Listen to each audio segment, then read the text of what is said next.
It's time for Transport Line, the program that showcases the contributions of all modes of transportation to the socio-economic growth and development of our country, Africa, and the rest of the world. Transport Line is being beamed to you from the Center of Excellence, the state of aquatic splendor, and Africa's second largest economy, Lagos. I am Shina Elegbede, and thanks for being part of the program. The issue of the disbursement of the CVFF is generating interest among shipping stakeholders in Nigeria. And I tell you, in the shipping industry in Nigeria, cabotage has been an issue for the nearly 3 decades now. And today, President Bola Ahmed Tinubu, through the Ministry of Marine and Blue Economy, and of course, the agency that is responsible, NIMASA, they've decided to disburse to Nigerian ship owners so that we can have our own vessels among maritime nations. Few days ago, NIMASA organized what we can call a town hall meeting, where stakeholders gathered more or less to brainstorm on the modalities to be used for the disbursement. Many things came out of it. But let's start with what is cabotage? What is it all about? And I have with me in the studio somebody that was once spokesperson of the Nigerian Ship Owners Association. And today, of course, he's a maritime consultant too. In fact, to be precise, is a marine survey engineer. So my guest, engineer Emmanuel Ilori, will be our guide and will be kind enough to throw more light on what this CVFF is all about and the outcome of their meeting and other issues that we consider will be matters arising. You're welcome to the program, engineer. Thank you very much. Like I said, cabotage, CVFF is the horn. And now, President Bola Ahmed Tinubu has decided to take the bull by the horn.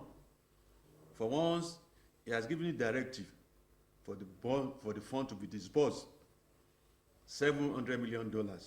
But that's not the issue. What is the genesis of cabotage, please? Thank you very much, Shina, for having me at your studio again. And thank you for Mr. President for his renewed hope agenda. Now, cabotage has been around for nearly 23 years, and when it was started, it was intended to inject new hope to the dwindling Nigerian maritime economy, to give strength to the efforts of the Nigerian ship owners to operate ships and to have Nigerian ships carrying Nigerian cargo. It was about 23 years ago. Here we are 23 years later. The fund, the Cabotage Vessel Finance Fund, intended to aid Nigerian ship owners to have their own vessels yet to be disbursed. So like I said, thank you for Mr. President's Renew Hope agenda. Now he has injected new hope for this dream. But we need to look at the cabotage within the context of, say, what happened 23 years ago, and here we are 23 years later. Are the conditions at that time still prevalent? If they are not, then what can we do differently to make sure that the hope is fully realized? We wanted to have Nigerian ships, we wanted to build Nigerian ships, we wanted the vessels to be owned by Nigerians, and we wanted the vessels to be crewed by Nigerians and to be funded by Nigerian financial industry. Unfortunately, none of this realized, and what we have a waiver regime that has kept the hope more or less alive for foreigners to continue to exploit the Nigerian maritime industry. Two things happened lately. One, Mr. President, through the office of the Minister for Marine and Blue Economy, said waiver is gone. That is very good news. The fund should be disbursed. But we need to look at it in the context of what Mr. President said on Monday through the Federal Executive Council. That is the Nigerian First agenda. So we need to look at the cabotage itself within the Nigerian First agenda. And then I look at it, you've said $700 million. Now, within the waiver regime, what we're saying is that the vessel needs to be built in Nigeria. But at the moment, the capacity is not there. So therefore, $700 million, whenever it's disbursed, will go to foreign countries to acquire the vessels.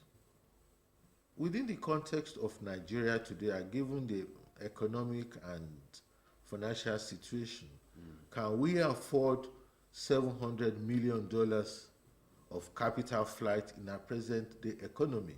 So that's why I said we need to look at the cabotage regime again and in the context of our current situation. Now, if you want to ask me, say, oh, they can buy these vessels.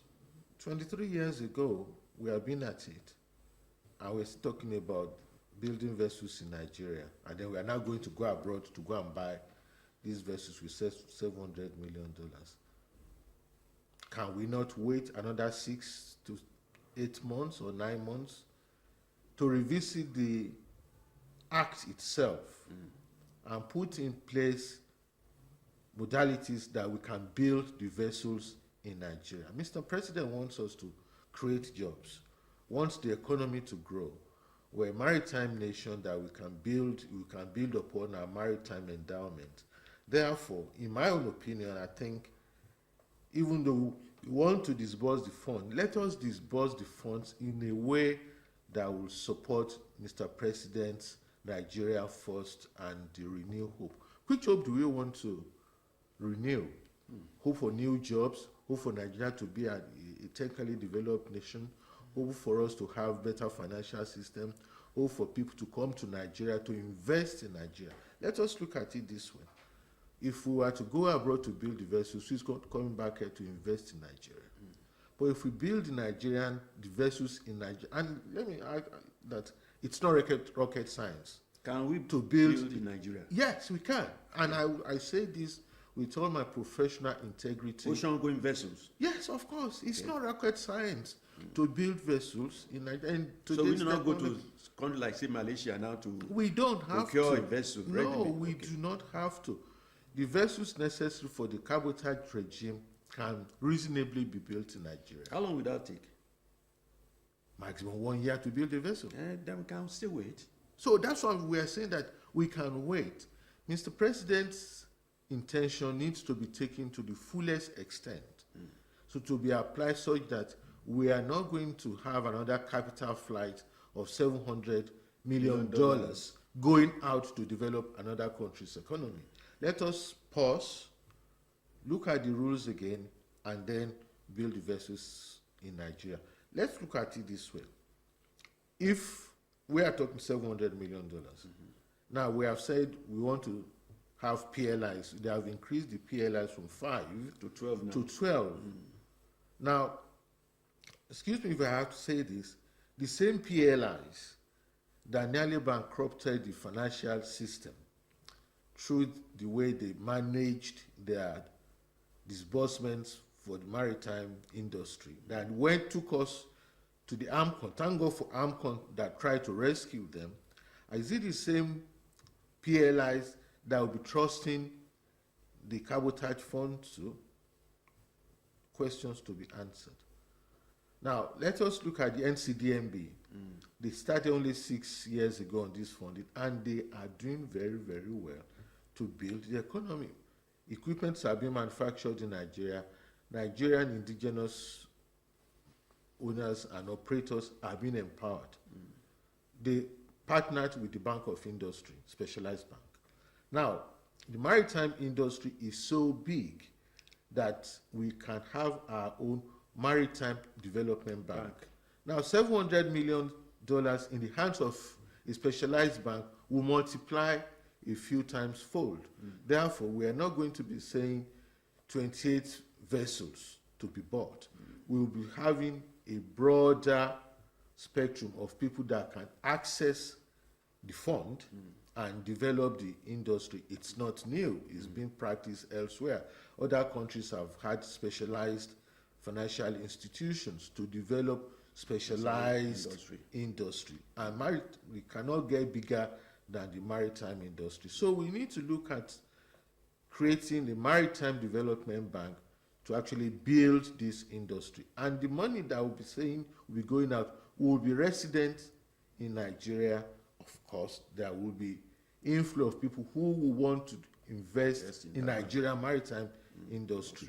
There will be industries that will spring up, that will want to develop the industry. The trade is there, for goodness sake. So let us try and build a nation that is truly reliant. I was told that Nigeria wants to go to the IMO Council. Yeah. We cannot go to the IMO Council without having a technically and financially sound maritime industry that Nigeria can argue its position as a maritime authority in its own right. So our cabotage trade, by the grace of God, is a huge industry because of our endowments. Our coast is over 800 kilometers, depending on whose statistics you are taking.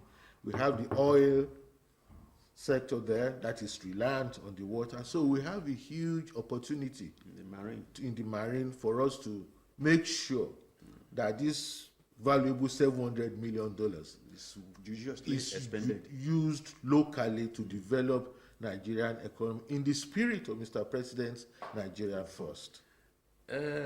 Engineer Ilori, invariably you are saying that instead of towing the line of the PLIS, that in fact they are asking government through the master that the 50% that is with CBN should be given to them. Invariably, you've joined those who believe that, look, we need to establish a maritime bank. And there has been clear call for this all along. So how do we get this to government? Because from the discussion held a few days ago in Lagos, which was hosted by the flagship of the Marine and Blue Economy Ministry, that is Cinemasa, the idea is that, look, we've gotten the modality, but thank God we have August deadline, so to say, but we can still extend. If we brainstorm and we agree that the position you are taking now, it makes sense. When you want to toe the line of Mr. President that, look, Nigerian force, and the only way you can do Nigerian force is to have the money expended here judiciously, which will create many avenues, like you said, employment and what have you. So how do we get the massa, or precisely the Marine and Blue Economy Ministry, to do this? Because you have now a policy. How do you fine-tune this to fit into this? Well, thank you very much for that question again. It goes beyond the Marine and Blue Economy. It goes to the Finance Ministry. It goes to CBN for them to look at the effect of the capital flight of $700 million on this on our nation. So, and I'm sure Mr. President will be thinking about that. Hey guys, pause. Tell me how we can do this in light of the current realities, both nationally and globally, so that the Nigerian maritime industry will benefit fully for the advantage of Nigerians. We will be creating huge job opportunities if we pause now and make sure that a new reality is in place. 23 years ago, the intention for the cabotage was fantastic, was brilliant. It was copied from the Americans, but that's fine because the Jones Act wanted to have American ships for the American trade. Now, we've moved 23 years down the line. We are not getting the full advantage of that intention. But we can still get the advantage if we go back to the drawing board and then look at it differently in light of current realities. Yes, Engineer Ilori, like we used to say in Nigeria, if you fight corruption, corruption will fight back.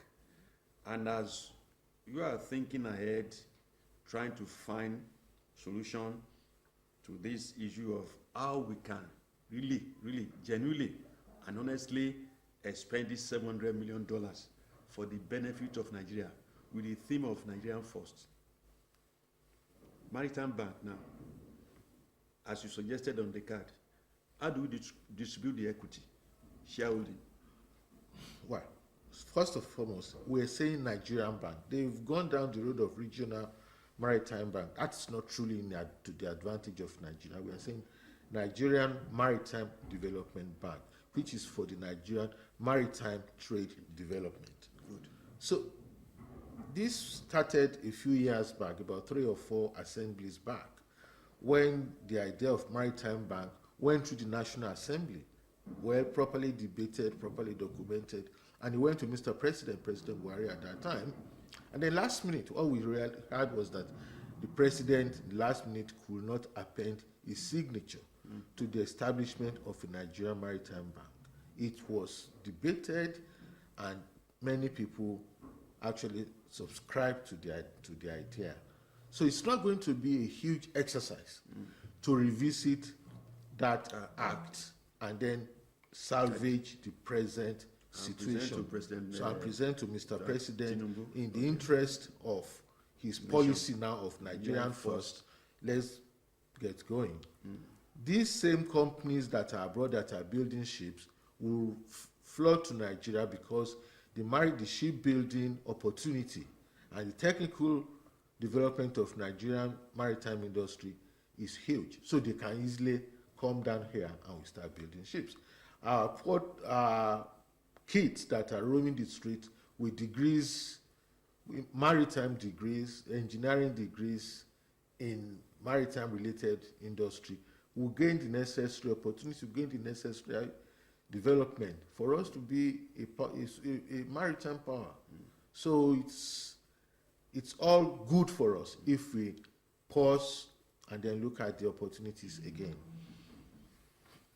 Engineer Ilori, the launching of the policy of marine and blue economy by the federal government coinciding with the issue of disbursement of $700 million of CVFF, I don't think it's just a coincidence. It's nature driven. And now nature driven is cause for professionals like you in all spheres to rise up to the occasion and make sure that, like Mr. President says, it's Nigerian first. Now, indirectly, you mentioned the issue of Category C, election to IMO. I think we've attempted here about 3 occasions since Dr. Dosumu got us there a few years ago.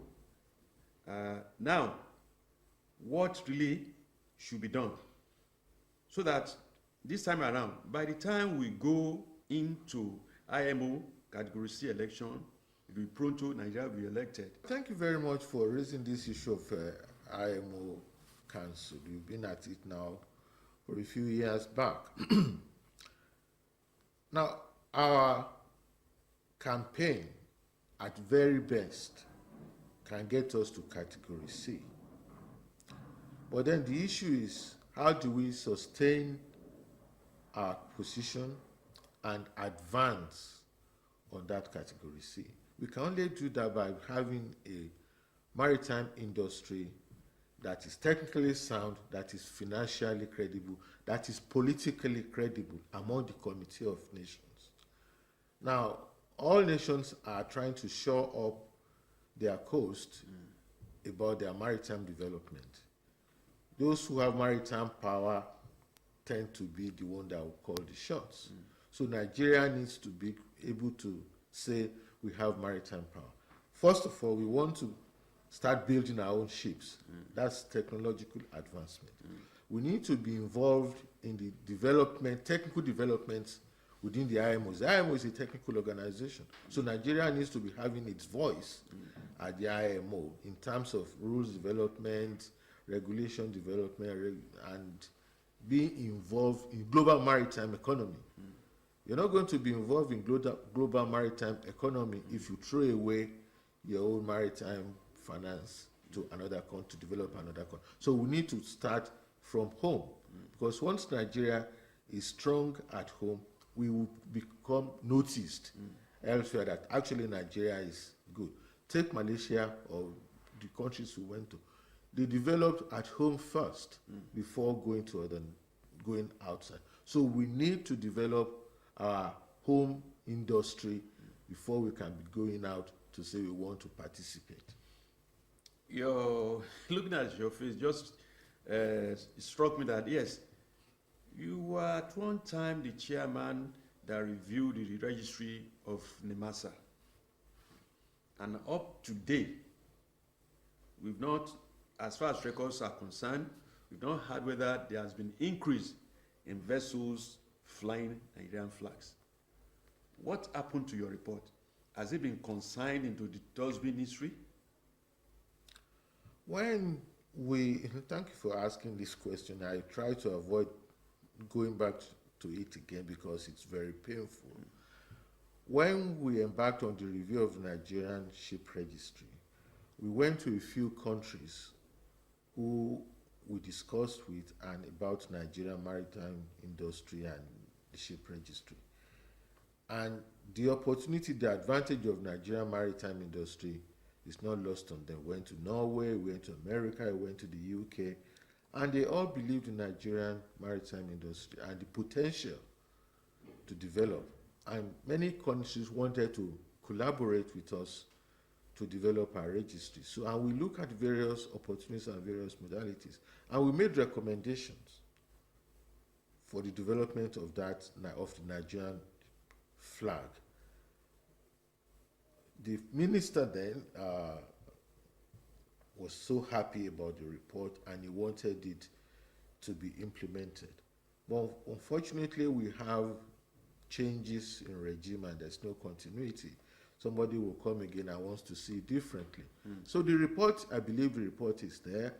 I believe that Nigerian Ship Registry, has not really increased in real terms, sufficient enough for you to be going to the IMO and say, Nigerian flag is increased, or the quality of Nigerian flag. There are so many issues we addressed that will have improved the status of our flag registry. But I think, let's say, put it this way, like I always say to you, it's work in progress. Yes, work in progress, and exactly that is what cabotage, CVFF, disbursement, it is right now. It's work in progress because the way we are now, there's going to be an update until we get to August.